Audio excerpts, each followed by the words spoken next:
Isabelle Maréchal, une vision constructive. Avec elle, notre réflexion se bâtit. Isabelle Maréchal.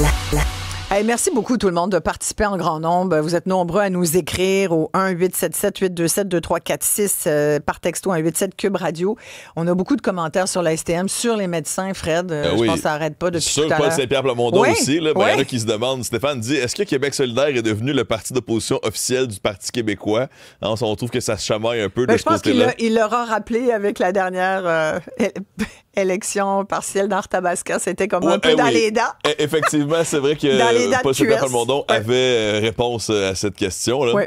Sinon, on dit, Carole dit, comment les médecins peuvent dire qu'ils veulent bien soigner quand on n'a aucun accès à eux? Carole qui dit, je suis sans médecin depuis 5 ans. Quel est mon retour avec les impôts que je paie? Donc, on sent la population coincée dans cette discussion aussi. Voilà. Puis sur la STM, bien sûr, il y a beaucoup de gens là, qui veulent qu'il y ait qu'on aboutisse finalement, qu'il y ait un règlement. Une résolution. Tout à fait, parce qu'on a d'ailleurs François, un auditeur là, qui est au bout du fil. Bonjour François. Oui, bonjour. Merci de témoigner, parce que je pense que vous le vivez difficilement, vous, depuis le conflit, la grève à la STM, évidemment, bon. Surtout qu'aujourd'hui, on a vu le dossier des conditions de travail dont rêveraient beaucoup d'usagers. Vous êtes un utilisateur des services de la STM, vous faites des soins à domicile. Exactement. Est-ce que vous vivez, vous, en ce moment? Pardon, regardez la météo qu'on a eue depuis, parce que je me lève à 3 heures du matin. Vous pouvez avoir une idée un petit peu, évidemment, j'étais chanceux aujourd'hui. Ma conjointe pouvait me laisser d'auto, mais sinon, j'y vais en vélo. Mais c'est une situation que je déplore parce que je suis pas tout seul dans cette situation-là. Et c'est surtout parce que c'est des personnes qui sont vraiment dépendantes, des personnes qui ont besoin, qui souffrent d'handicap dont je m'occupe. Il y a des gens, c'est pas juste des soins domestiques, là, mais il y a quand même le lever, l'urine, les besoins de base, comme on dit, manger. Oui. Et puis, il y a des soins plus spécialisés, comme moi je fais. Là. Il y a des patients qui ont des trachéos, des stomies, des besoins de curage, ils ont des soins de dépendance, des soins importants, et qu'on ne peut pas déplacer comme ça. On peut toujours se dépanner quand il y a, mettons, un jour ou deux. Bon, ça, c'est toujours possible, à la limite, là. Mais quand on parle d'un mois, et puis ce sont des personnes généralement assez âgées, en tout cas que moi j'ai, ils sont pas tout seuls, je suis pas seul à m'en occuper. Oui, puis là, vous, sans autobus, vous pouvez pas vous rendre à votre travail, là. Ben, c'est ça, parce que même avec les horaires spéciaux, ça m'accommode pas. Et puis, je pense que le problème est là, il est entier, là, et il faudrait rappeler à la population, aux syndicalistes, que ces personnes qui sont à domicile et qui sont pas en institution, en RPA ou en CHSLD, sauvent beaucoup d'argent à l'État. Nous-mêmes, moi, je suis un peu particulier parce que je suis privé, mais j'ai des patients sur emploi-service, des chèques qui ne font même pas 20 de l'heure. Alors que ils ne font pas pleurer avec des personnes qui ont 100 000 de revenus ou 130 000. Oui, vous n'avez pas beaucoup d'empathie, vous, pour les syndiqués? Avez-vous, vous, là, si je vous demande? J'aime avoir une empathie normale dans une situation normale, mais quand la morale fout le camp, comme c'est le cas actuellement, c'est un peu plus d'éthique, là, finalement.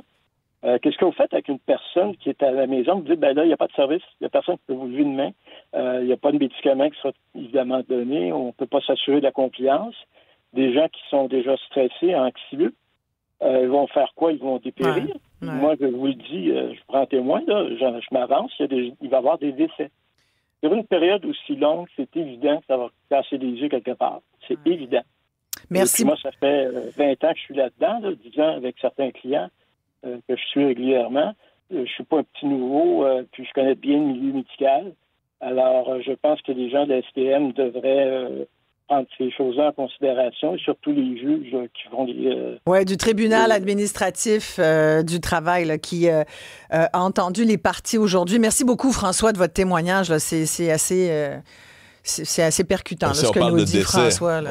On pense que c'est un service essentiel dans ce cas, Isabelle. Exactement. Avec nous, je vais vous le présenter parce que notre invité, finalement, est capable de nous parler de STM, de médecin, puis en plus, c'est un auteur, compositeur, interprète qu'on connaît depuis longtemps, qui roule sa bosse, qui a plusieurs disques, mais que Mariana Mazza a présenté lors de sa première comme une révélation. C'est son bon ami King Melrose.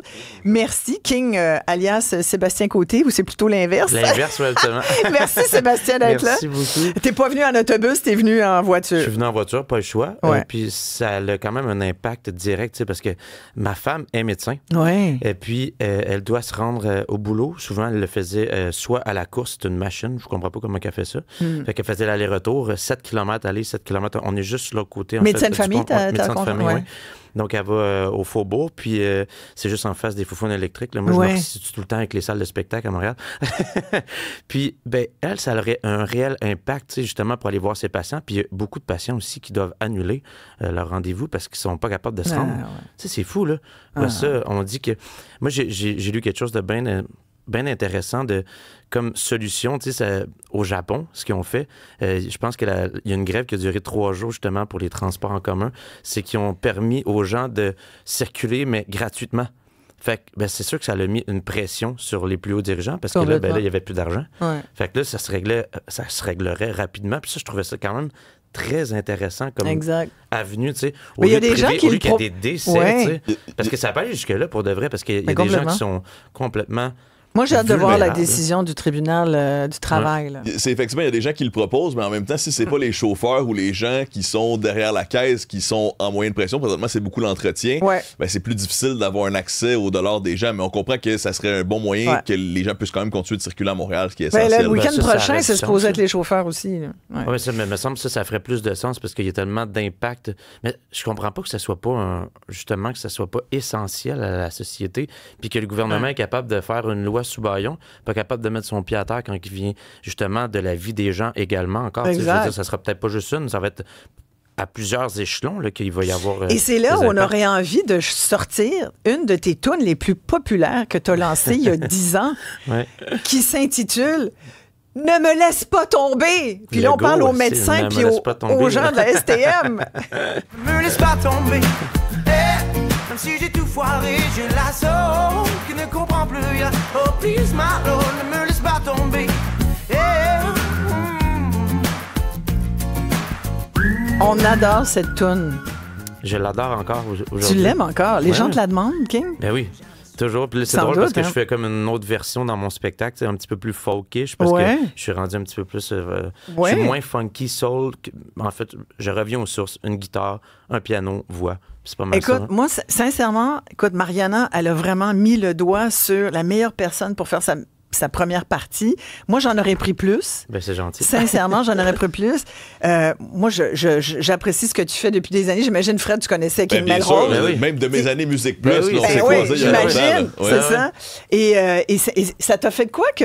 Je sais que vous êtes très amis, Mariana et toi. Là. Vous avez grandi comme dans le même coin, c'est ça, Montréal-Nord? C'est tout ça, votre affaire? Quand elle a perdu son permis de conduire. Arrête donc. Pas dans une file de la SAC. Non. Pas à cause de ça, non, parce que ça fait très longtemps qu'on se connaît. Ça fait plus de 14 ans, je pense. Puis, quand je l'ai rencontrée, elle venait de perdre son permis pour alcool au volant. Puis, on en parlait dans son premier spectacle. Puis, Dave Morgan, qui est un de nos amis communs, il la trimballait partout. Puis, Dave Morgan, c'est mon meilleur ami. Donc, on s'est liés d'amitié comme ça, puis ça n'a jamais arrêté.